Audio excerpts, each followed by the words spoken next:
worship service this morning, both in person and online. The announcements are as found in your bulletin. We do want to highlight a couple of them.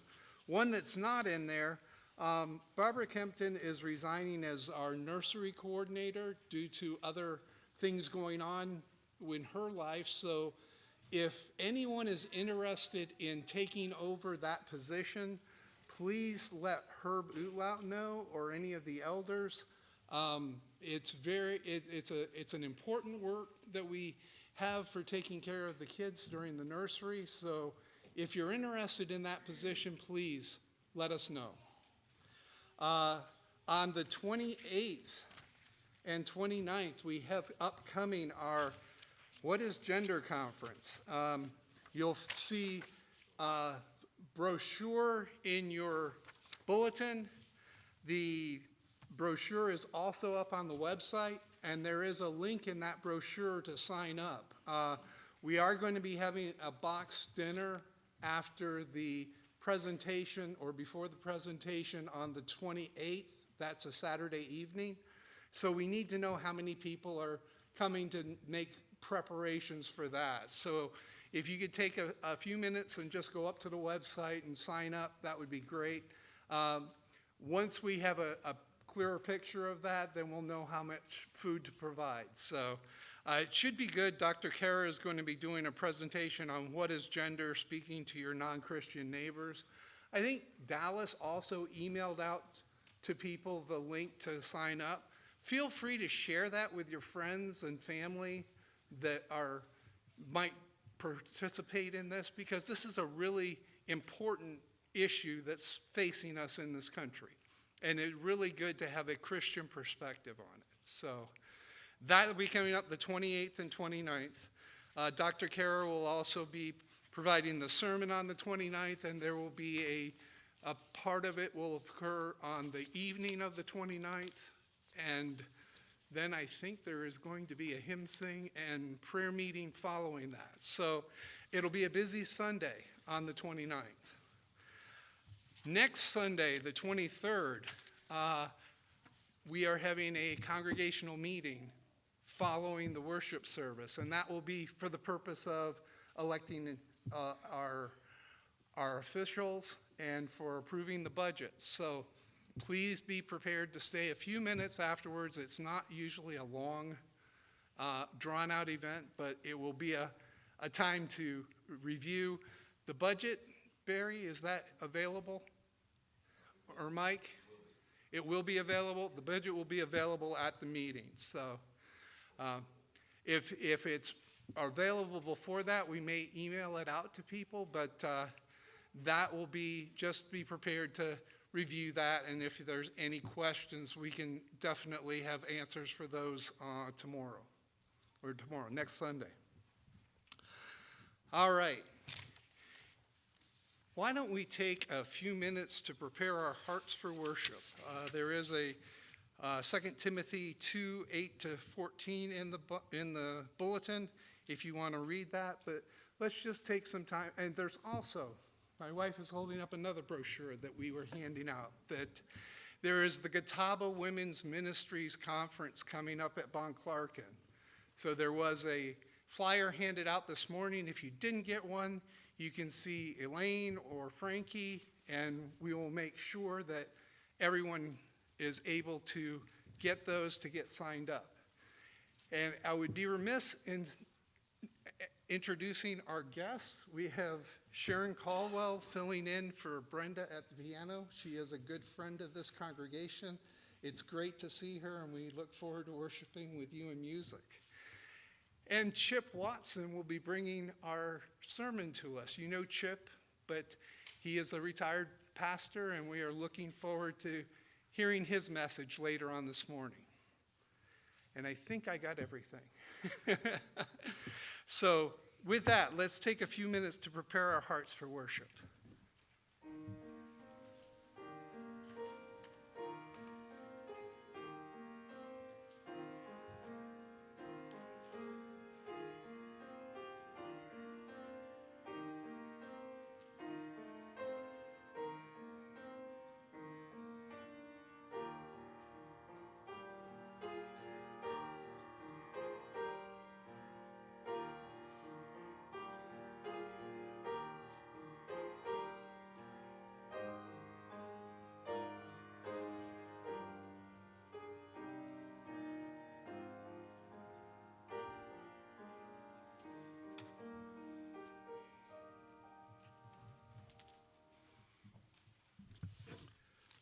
For our call to worship this morning, I'd like to turn our attention to Psalm 66, verses 1 to 4. Shout for joy to God, all the earth. Sing the glory of his name. Give to him glorious praise. Say to God, how awesome are your deeds. So great is your power that your enemies come cringing to you. All the earth worships you and sings praises to you. They sing praises to your name. Well, let's stand and sing praises to this wonderful God that we serve using hymn 302. Come, Christians, join and sing. Let's stand and sing this together.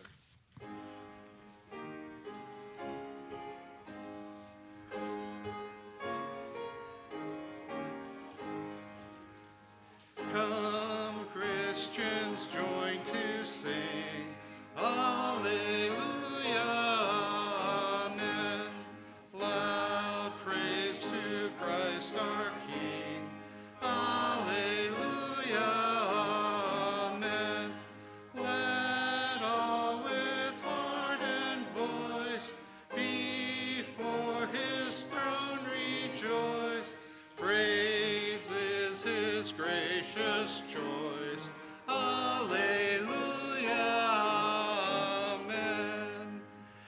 Come, lift your hearts on high. Alleluia, amen. Let praises fill the sky. Alleluia, amen. He is our guide and friend. To us he'll condescend. His love shall never end. Alleluia, amen. Praise yet our Christ again. Alleluia, amen. Life shall not end the strain. Alleluia, amen. On heaven's blissful shore, his goodness will adore, singing forevermore. Alleluia, amen. Let's pray. Dear Heavenly Father, once again we are humbled that you would call us into your holy presence to worship your great name. Father, we who are but sinful rags, we do not deserve anything but your wrath, and yet you have chosen us and asked us and told us to come into your presence and to worship you. Father, we pray that this worship today would be acceptable in your sight, that all that is said and done would bring honor and glory to your name. Father, we thank you for your Son, for the way he taught us about you, and for the way he taught us to pray, saying, Our Father, who art in heaven, hallowed be thy name. Thy kingdom come, thy will be done, on earth as it is in heaven. Give us this day our daily bread, and forgive us our debts, as we forgive our debtors. And lead us not into temptation, but deliver us from evil. For thine is the kingdom, and the power, and the glory forever. Amen. You may be seated.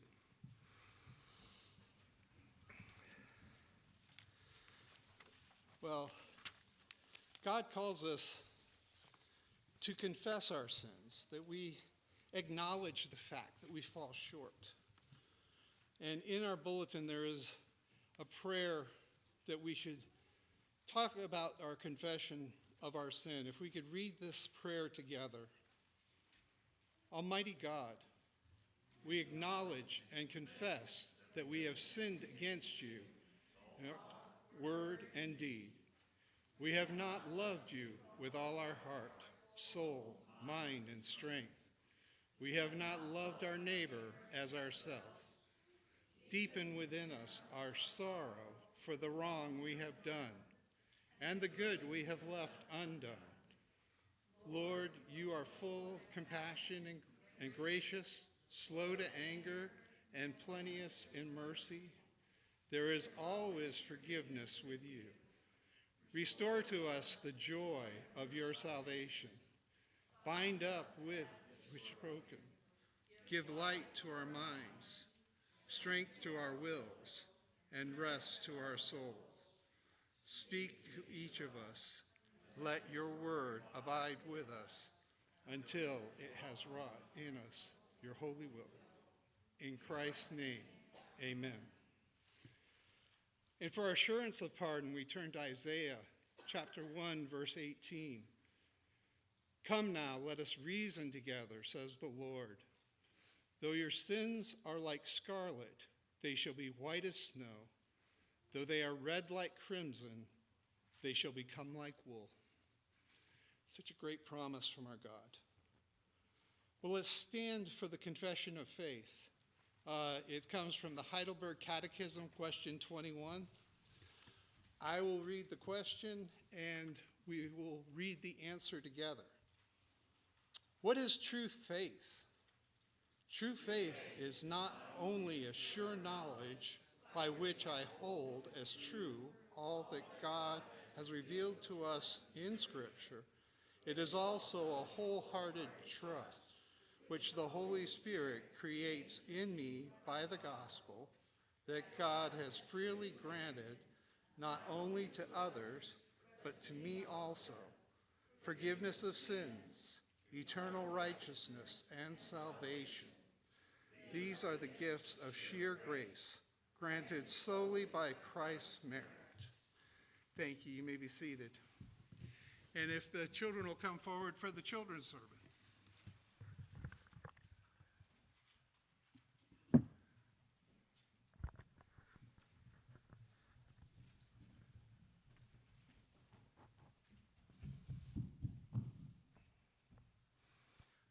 All right. Have you ever wanted proof of something? Do you know what that is? Something to be proven that it's real, that it's true.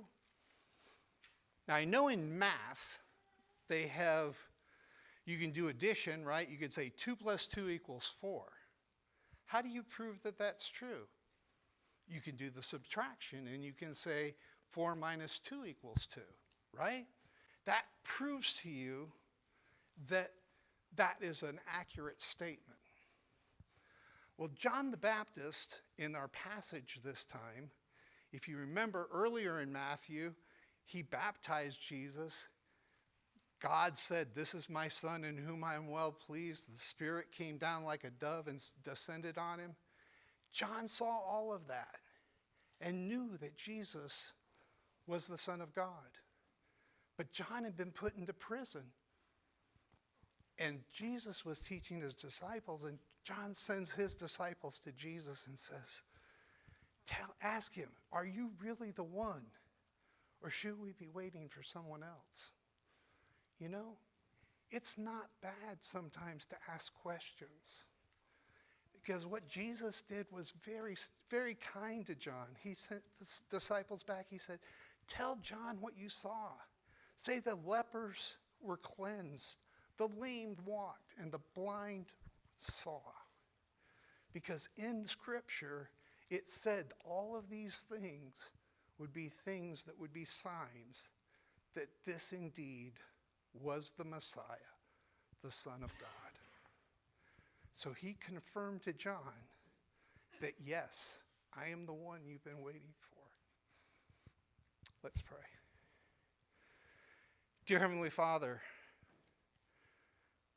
we are human and we have doubts, but you show us through your word that these doubts can be put aside, that what you say is true. Father, we thank you for that. In Jesus' name we pray. Amen.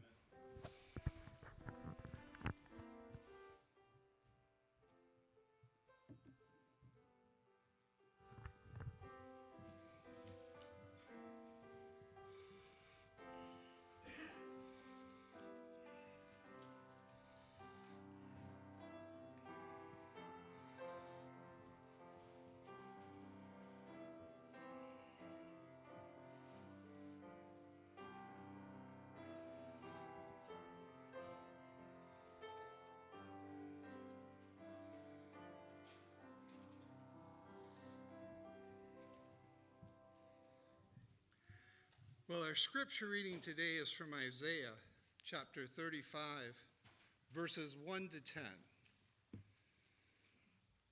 The wilderness and the dry land shall be glad.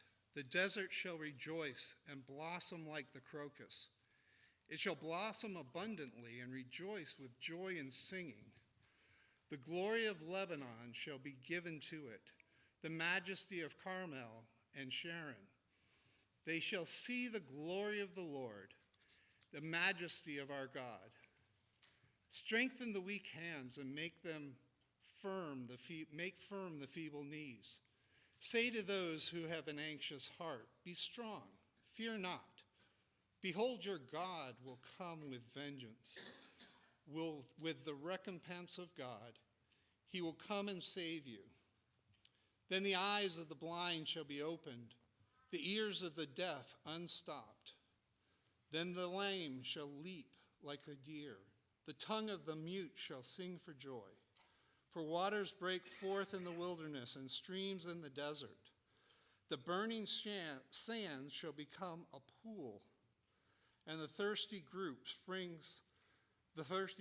springs of water.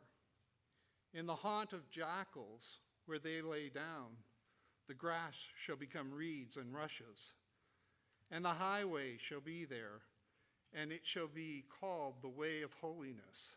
The unclean shall not pass over it. It shall belong to those who walk on the way.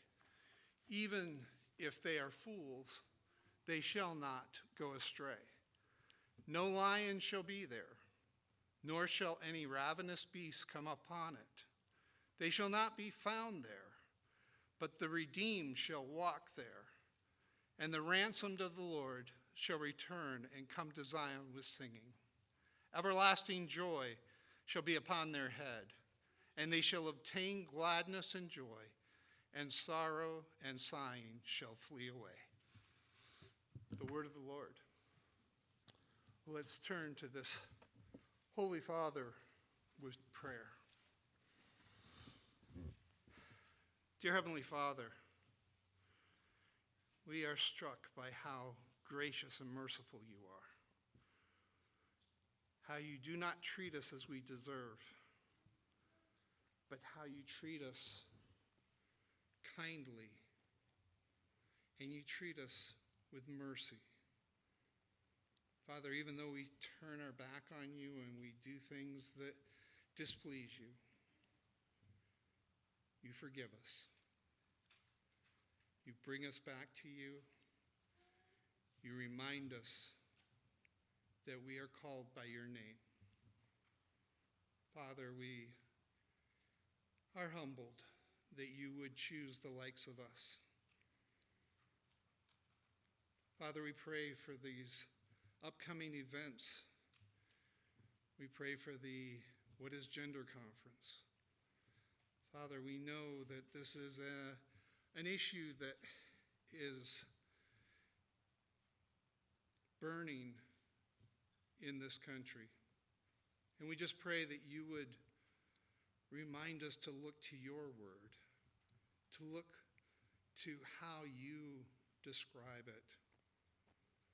Father, it is so easy for us to try to rationalize things, and we just pray that you would not let us go down that path, but to call truth, and to stand by it. Father, we pray for our government. We pray for our local governments. We pray for our state governments. Lord, we pray for those in Congress. We pray for our president, our judges. Father, we pray that you would show them the way to go. Father, we have those in this congregation that are struggling. We pray that you would continue to put your healing hand on those. We think of Rich Troutman. We pray that you would continue to work your healing way in him. Pray for Vincent Pace as he is in Village at Summerville. We just pray you would continue to heal him. We thank you that Gay is settling in to her new position and that she is here with us to enjoy her fellowship. Father, we pray for all of those in this congregation and all of those in the Church Universal. Father, you use the likes of all of us so mightily, and we thank you for that. We pray you would continue to move in this service, that this would be, again, a blessing to those here, but most of all, bringing glory to your holy name. Father, we ask all of these things in your Son's precious name. Amen. Well, let's stand and sing hymn number 691, our hymn of salvation. It is well with my soul.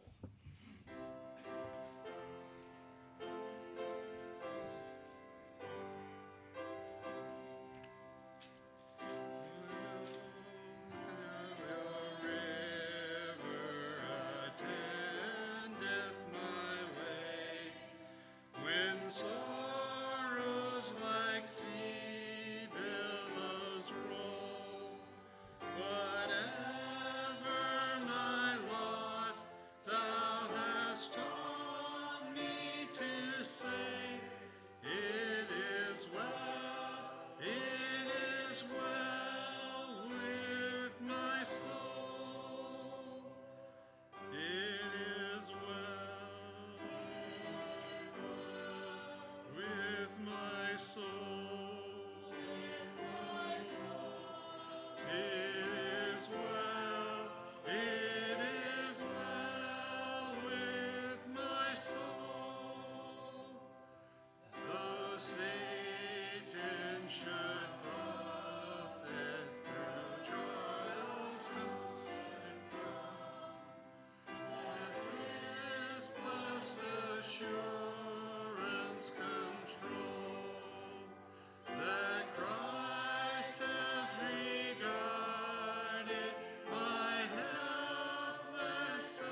is well with my soul.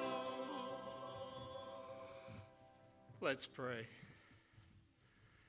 Dear Heavenly Father, as we come now to the giving of your tithe and our offerings, we are reminded that nothing we have is our own, but a gift from you. We pray that you would use these tithes and offerings to your glory, that you would use them to extend your word throughout Summerville and South Carolina and the world. Father, we thank you for the opportunity to return back a portion of what you've given us to you. All these things we ask in your Son's name. Amen.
Praise God from whom all blessings flow. Praise him, all creatures here below. Praise him above, ye heavenly hosts. Praise Father, Son, and Holy Ghost.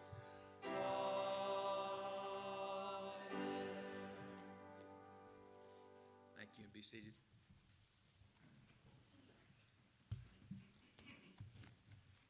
Thank you, Joel Reed, and all the ruling elders who help lead worship. It's pleasing to the Lord, and it's very, very helpful to the preachers. Thank you very much. For those of you who don't know me, I'm Frankie's husband.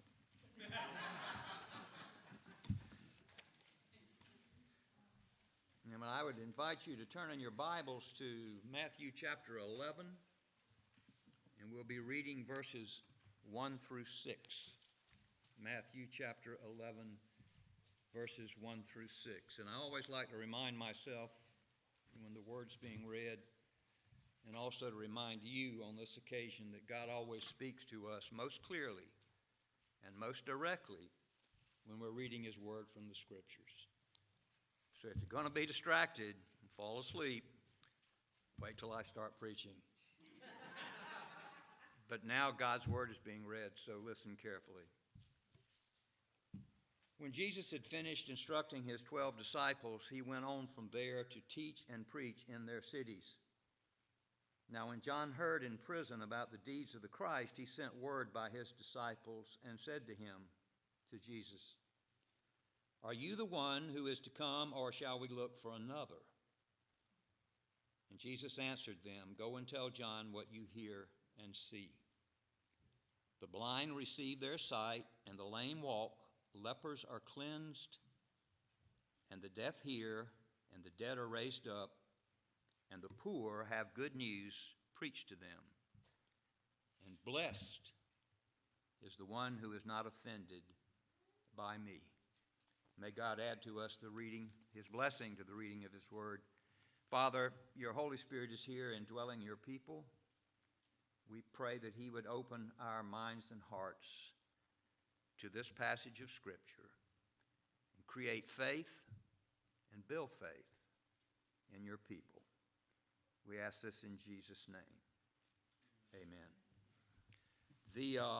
What we're going to talk about this morning is when the faithful doubt. Have you ever experienced doubts? Doubts about your faith, Doubts about your God? If you haven't, God bless you. Most people do. Have you ever listened to the arguments of someone who did not believe in God and you find yourself thinking, what if he's right and I'm wrong? Many years ago when I was in seminary, and I got started late, but that was still many years ago, I remember watching Carl Sagan. I think most of you are familiar with him, on television, and he was talking about how the world was created, and of course he's an atheist, so he was leaving God out of everything. And I remember asking myself, impressed by this man's personality and brilliance, he is a brilliant man, what if he's right and I'm wrong? I actually thought that. Do you ever have doubts like that? Not serious doubts that stay with you, but kind of flick through your mind and then disappear, hopefully. Well, if you do sometimes experience doubts, you're going to find yourself in pretty good company. The Bible is full of godly people, faithful people, who suffered occasionally from doubt. Abraham had some doubts. Jacob had a bunch of doubts. Moses had some doubts. Jeremiah and Elijah, the great prophets, had doubts. Elijah doubted so much one time that he went into a deep depression. Thomas Didymus is called Doubting Thomas. He certainly had doubts, even after he spent 3 years with Jesus himself. Others outside of Scripture, Martin Luther was at times overwhelmed with doubt.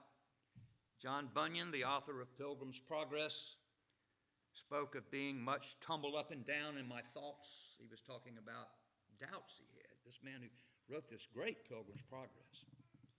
And again, the list could go on and on and on. It's almost impossible. If you practice your faith, it's almost impossible not to suffer doubts at times, even for the most devoted believer. But the important thing is how you deal with those doubts when they come.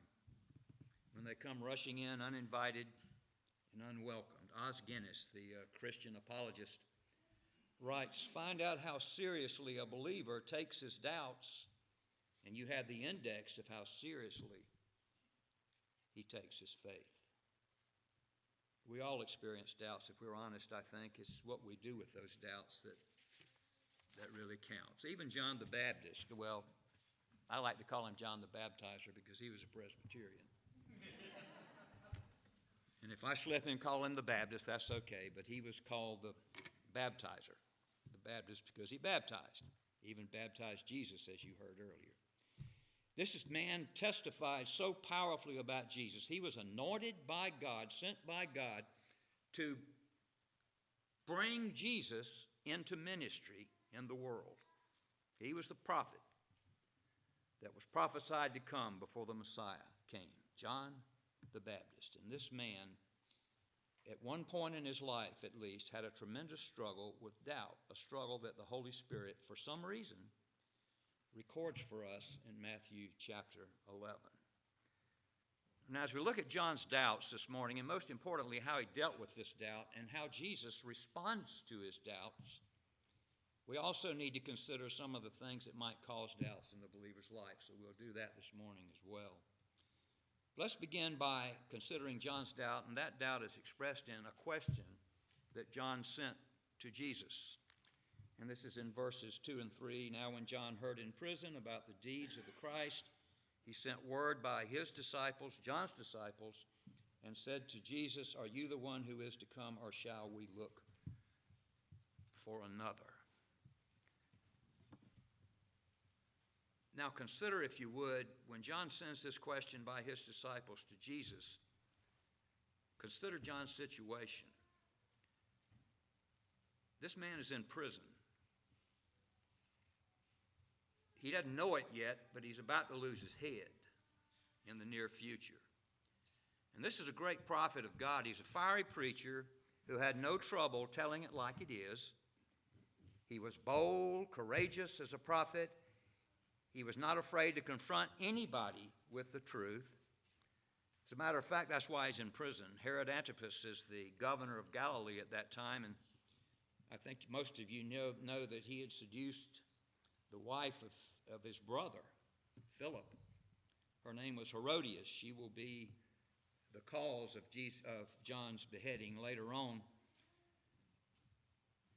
But Herod Antipas divorced his own wife after he had an affair with Herodias, his brother's wife. And after he divorced his own wife, he married his brother's wife. That's pretty bad. Even in today's time, it's pretty bad. John publicly confronted Herod when this happened, with that sin. And Herod and Herodias had him thrown in prison. That's why he's in this prison. So after about 18 months of ministry in the limelight, we think it's about 18 months, John the Baptist is now in the dreaded Machaerus prison in a dark, stifling dungeon, we assume. John is also perplexed by Jesus' ministry. In verse 2, John heard in prison what Jesus was doing. He probably heard through his own disciples. John the Baptist had disciples. In the time that he said, "There goes the Lamb of God," some of his disciples left him and went to follow Jesus, rightfully so. But they probably brought him reports, and I imagine every time they came to see him in prison, John's first question was, what's he up to? What's Jesus doing? And what John heard was that Jesus was healing some people, but primarily he was going around teaching people. Now remember what John had been preaching about Jesus. And you don't have to turn, but in Matthew chapter 3, beginning in verse 7, when John saw many of the Pharisees and Sadducees coming to his baptism, he said to them, "You brood of vipers, who warned you to flee from the wrath to come? Bear fruit in keeping with repentance, and do not presume to say to yourselves, 'We have Abraham as our father,' for I tell you, God is able from these stones to raise up children for Abraham." Then he said, "Even now the axe is laid at the root of the trees. Every tree, therefore, that does not bear good fruit is cut down and thrown into the fire." He's talking about judgment that's about to come from God. Then he says this, talking about Jesus. He says, "I baptize you with water for repentance, but he who is coming after me, Jesus, is mightier than I, whose sandals I am not worthy to carry. He will baptize you with the Holy Spirit and fire. His winnowing fork is in his hand, and he will clear his threshing floor and gather his wheat into the barn, but the chaff he will burn with unquenchable fire." And John asked his disciples, what's he doing? He's healing some people, but he's primarily teaching, sharing the good news. So I think John is kind of perplexed here, as were many others at that time. Jesus is not being the kind of Messiah that John expected him to be. Instead of judging sin and establishing the kingdom of God, Jesus is quietly teaching and performing miracles of mercy. They're miracles, but they're miracles of mercy. And all the while, sin seems to be reigning. Even John is in prison because of sin, when he has said that when Jesus comes, he's going to deal with sin. So John's perplexed. He's confused and he doesn't understand. So he sends some of his disciples to Jesus with a question. Are you the one who was to come, the expected one, the Messiah, the anointed one, or should we expect someone else? Now, as Joel pointed out, John's already heard a voice from heaven say, "This is my son," when he baptized him. But he's doubting, he's perplexed, because all he's doing is quietly teaching and performing little miracles of mercy. So he sends the message, are you or are you not the Messiah? Was I wrong about you? What's going on? So there's no question here that John is actually doubting. He's got his doubts that Jesus is the real Messiah. After testifying so powerfully about Jesus, he now experiences doubt. He's concerned that he was wrong about who Jesus was, the Son of God. Maybe not for long, but enough to pose a question to send back to Jesus. Now, before we look at how Jesus responds to this doubt, we need to consider some causes of doubt in the life of a believer. Not an unbeliever, but a believer. Not only in John the Baptist, but also in you and as well in me. First, some causes of doubt. Why do we doubt sometimes? Well, difficult circumstances.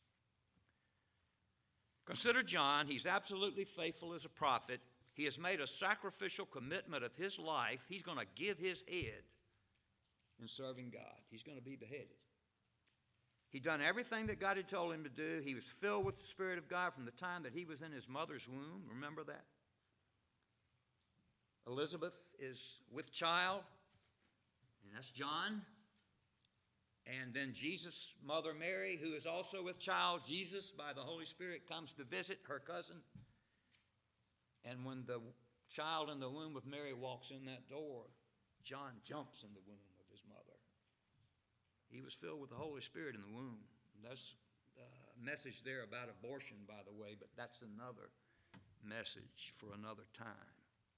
This was a faithful man, and now his reward is he's suffering in prison, not because he was unfaithful, but because of his faithfulness. Such difficult circumstances can, and in John's life did, give rise to some doubting. And the same kind of difficult circumstances can cause us to doubt. The faithful saint who's serving God well, and a series of tragedies sweep through his or her life. The report of a terrible accident, sudden heart attack, report of cancer, not just to the unfaithful, but to the faithful as well. And the questions begin. Why, Lord? Why is this happening? What's going on? Where are you when I really need you? Lord, didn't you hear our prayers? Are you there or are you not? Sometimes we think that way, or we come very close to it.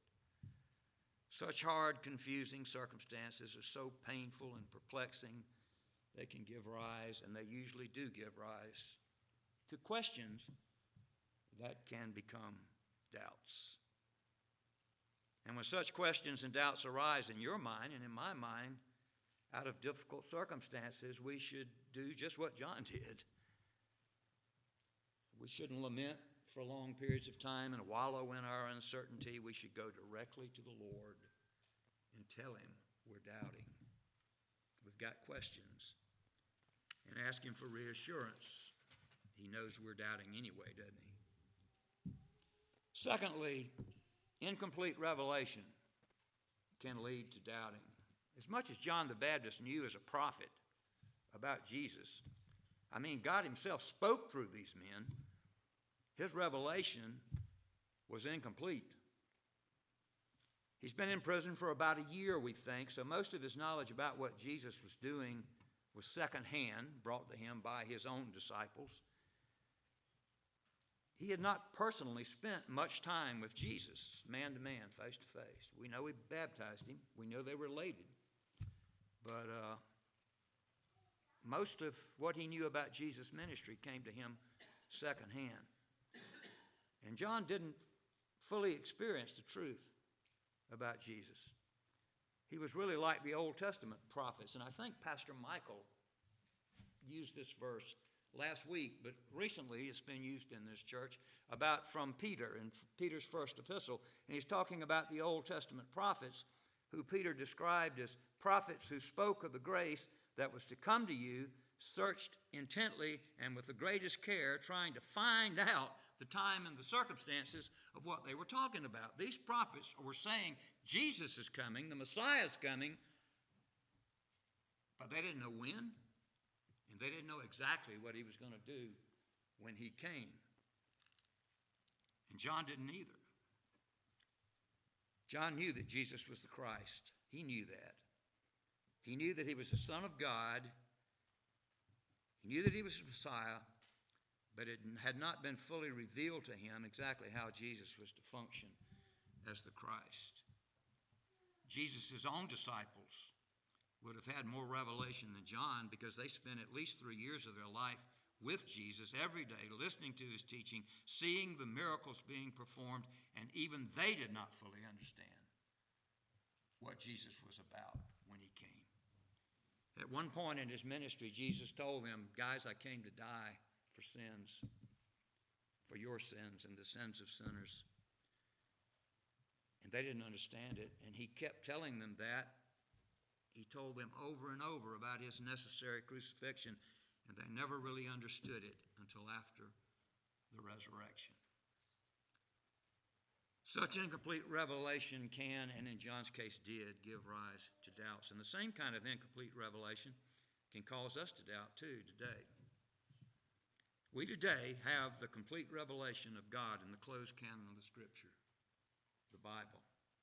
This is it. This is all we need to know. We today have a more complete revelation than all of the Old Testament prophets, even more than John the Baptist had. But many of us today have continuing doubts about certain truths of God because we have incomplete revelation. Not because God hadn't given us revelation, but rather because we have not applied ourselves to it as we should. We don't know it as we ought. If John the Baptist had had this book, this Bible, in his cell with him, I don't think he would have had cause at all to doubt Jesus, the Messiah. The greatest antidote to doubt, the greatest cure for any doubt, is a mind and heart continually immersed in the Scriptures, God's most complete revelation of himself until heaven itself. We've got it. We need to use it. A neglect of this revelation can lead to doubts. Thirdly, misguided expectations. John the Baptist, as well as most of the Jewish people, expected a certain kind of Messiah. We've already spoken to that. They expected him very quickly to come and take charge and eliminate all suffering. They expected him to very quickly, physically and visibly, to establish God's kingdom on earth. They expected him to pour out judgment on all sin, especially the sin of the Romans. They expected him to do away with the Roman Empire, to conquer it, and all the rest of the wicked.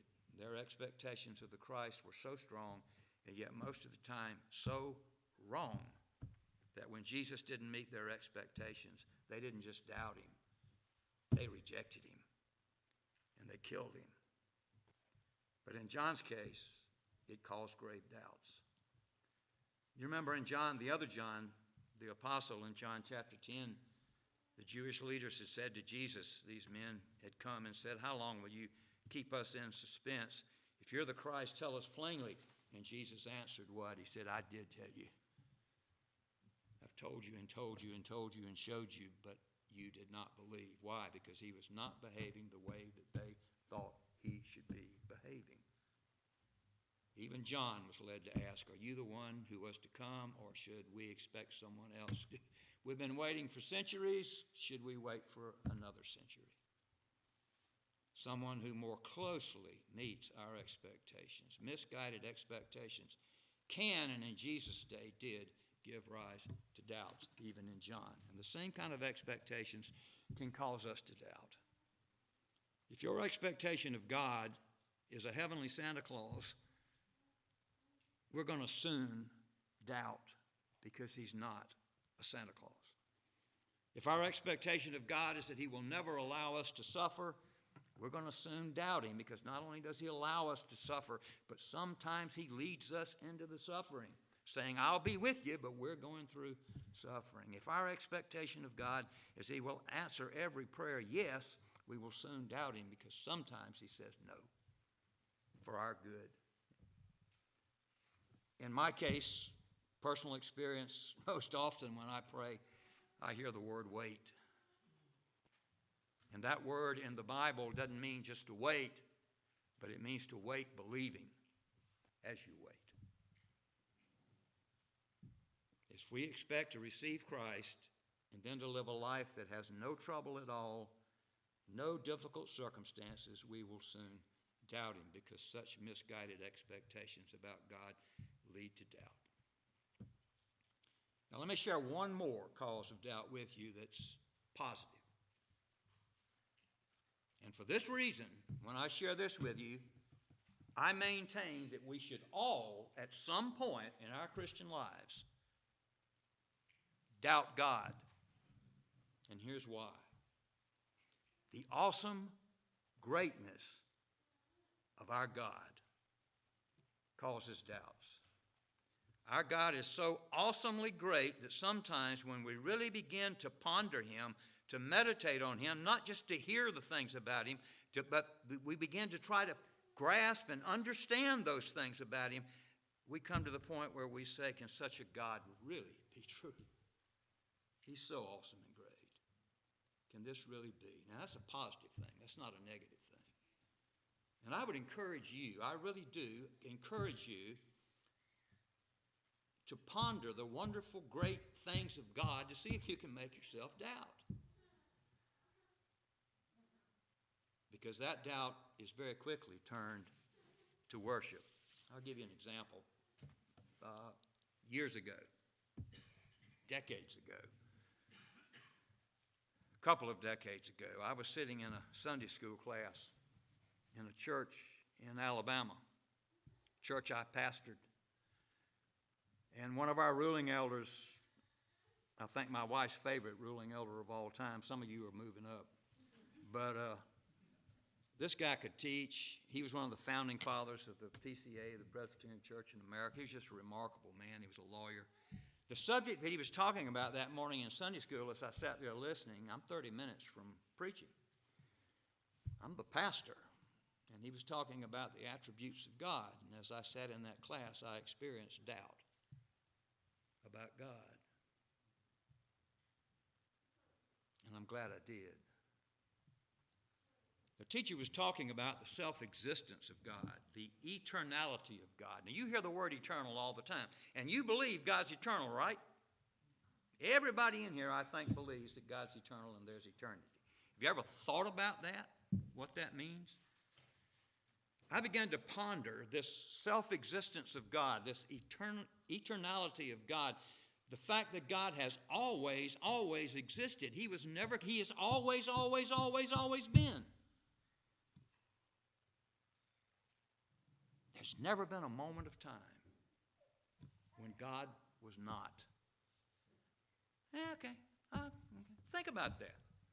That's what I began to do sitting in that pew in that Sunday school class as the teacher talked about it. My mind began to try to conceive of something or someone who has never, never, ever not existed. And my mind started moving back rapidly through eternity past, trying to see if I can understand what it means that God was eternal. And as I went back, suddenly my mind said, tilt. Does not compute. My mind was simply could not begin to conceive of such an infinite concept as eternality. And do you know what rushed through my mind right at that moment? Because I couldn't grasp it, I couldn't understand it, a doubt. And I actually asked the question in my mind, can such a God really exist? What am I doing here? Can such a remarkable thing that I can't understand, I can't begin to, can this unbelievable thing be true? Could I possibly believe such a remarkable thing? I got two answers immediately. My Bible was open in my hand, and the Spirit of God directed me down to the Bible and says, that book says it's true. And I said, okay, I'm a believer. But secondly, it was almost as if I heard the voice of God say, isn't it great, Chip? We're on a first-name basis. Sometimes it's Chip. Isn't it great that your God is so great that it's hard to believe? I mean, really and truly, isn't it? Would you really be impressed by, would you worship, would you devote your life to a God who's so small that your finite human mind could fully grasp him, and understand him? And my answer was no. I'll take you, the one I can't understand. And what had become a fleeting moment of doubt became long moments of worship. I didn't hear another word that Sunday school teacher said because I spent the rest of that Sunday school class worshiping the God that I could not fully grasp. He is so great and awesome. That's why I was glad I doubted.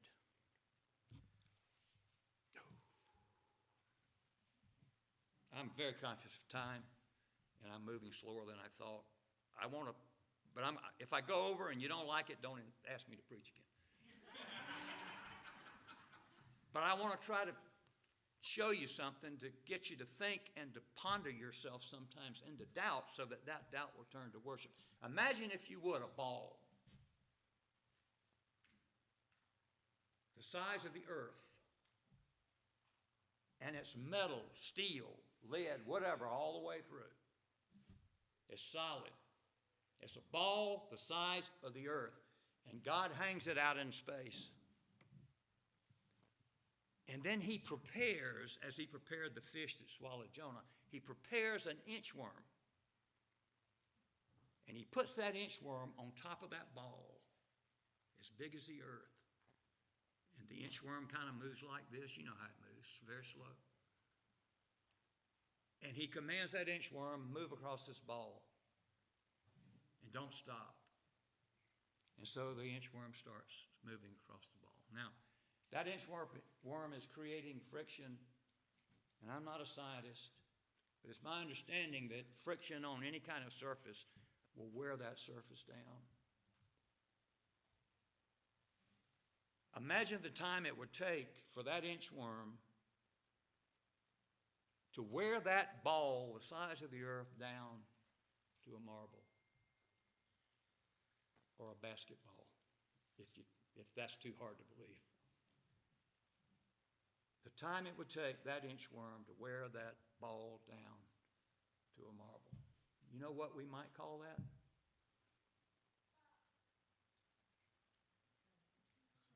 It's not eternity.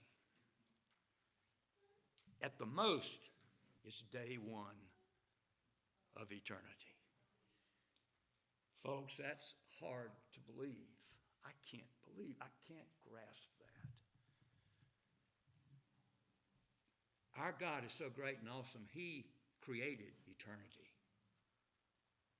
among other things. And we're told in the scripture, I think it's Isaiah 45, I may be wrong, but our God inhabits eternity. And I can't begin to think, understand that. You know what's more amazing? That God who inhabits eternity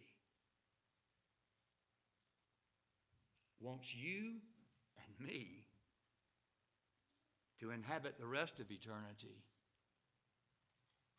with him. That's why he came. That's why Jesus came, and he died for our sins, that we might put our meager little faith that the Holy Spirit gives us into him, and we might dwell with him for eternity, something that we cannot begin to understand. Very quickly now, let's look at how Jesus deals with John's doubt. Jesus' answer to John's question, Jesus doesn't become angry with John. That's important to know. If you ever go to Jesus Christ with your doubts, he won't be angry with you. If it's because of sin, he'll say, let's talk about our sin first. But if you're doubting for the right reasons, or even the wrong reasons, he'll hear you. Jesus doesn't become angry with John. Here's what Jesus says. Jesus doesn't say, yeah, I am. Go back and tell him. And he better believe from now on. Neither does he create something. Like he could have created a coconut and said, oh, you guys see, I just created that. Take this back and tell John that you saw me create this coconut. Rather, he sends back evidence of who he is. And the evidence in verse 4, Jesus replied, go back and report to John what you see and hear. In other words, go back and give John the same report you've already given him about what I am doing. They've already told him what Jesus is doing. But when you give him this report, tell John in this way. He says, the blind receive sight, the lame walk, those who have leprosy are cured, the deaf hear, the dead are raised, and the good news is being preached to the poor. Now what Jesus does here, very simply, is he quotes prophecy from the Old Testament. or paraphrases prophecy from the Old Testament. John is a prophet, and Jesus gives him his answer from prophecy, quoting from Isaiah 35, 3 through 6, portions of which you heard Joel read earlier, and Isaiah 61, verses 1 and 2, that talks about proclaiming the good news to the poor. Now, the Old Testament prophecies of the Messiah spoke not only of a ministry of judging sin and establishing God's rule on earth, they also spoke of the Messiah's ministry the first time he comes as one of healing and preaching the good news. And Jesus' message to John, that's what I'm doing now, according to the Word of God in the Old Testament. The works that I'm doing now are scriptural evidence of my messiahship. So what does Jesus ultimately turn to convince John to deal with his doubt, to reassure him? Jesus doesn't perform a miracle. He could have flown through the air to John in prison and appeared to him. He doesn't do that. He doesn't work a miracle to free John. He doesn't try to live up to all the misguided expectations of him. Jesus directs John to what? The Scriptures. He says, you go back and tell John to re-examine my ministry in light of what God's Word says the Messiah's ministry will be when he comes. And then he adds verse 6, blessed is the man who does not fall away on account of me. In other words, blessed is the man who doesn't reject me because he doesn't fully understand me or because I don't meet his expectations. Blessed is the man who doesn't reject me because he doesn't understand how great I am. Blessed is the man who trusts in the Scriptures, what they say about me. So what do you do if you're doubting? What would Jesus have you do? Well, first you go directly to him with your doubts and your questions. Directly to him as fast as you can. You don't have to worry about his being angry. You can be honest with Jesus. John was. As I said before, if you're doubting, he already knows it. The only one who can deal with your doubts about the Lord is the Lord himself. Turn your doubts to questions, turn your questions to prayers, and turn your prayers to God. Now, I didn't say that, somebody else did. I can't remember who it was, but turn your doubts to questions, turn your questions to prayers, and turn your prayers to God. And when you go to the Lord with your doubt, take your Bible, because that's what he's going to use to reassure you. Our Father in heaven, we don't want to doubt. Doubt is uncomfortable for us, but we're finite human beings, and sometimes we will doubt, and sometimes I think maybe you take pleasure in that if we deal with it rightly. So help us when we doubt, and even when we don't,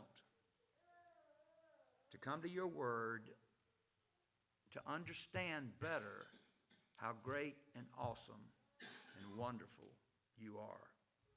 This we ask in Jesus' name. Amen. Hymn of Assurance, 693, Blessed Assurance. Please stand.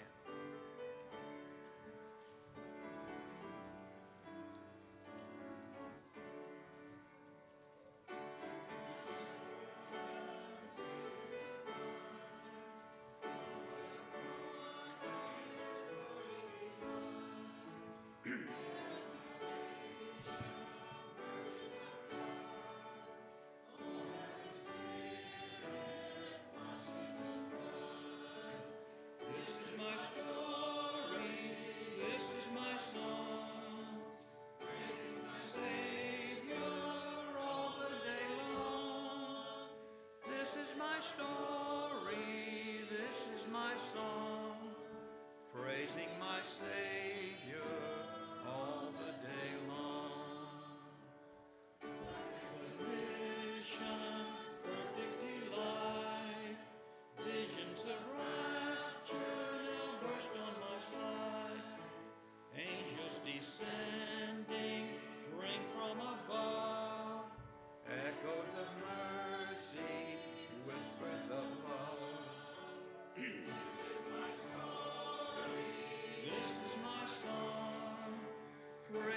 my Savior all the day long.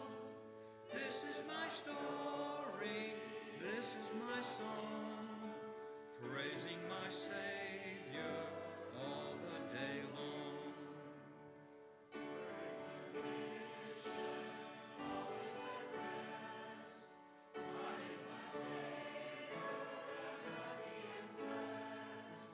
Watching and waiting, looking above, filled with His goodness, lost in His love. This is my story, this is my song, praising my Savior all the day long.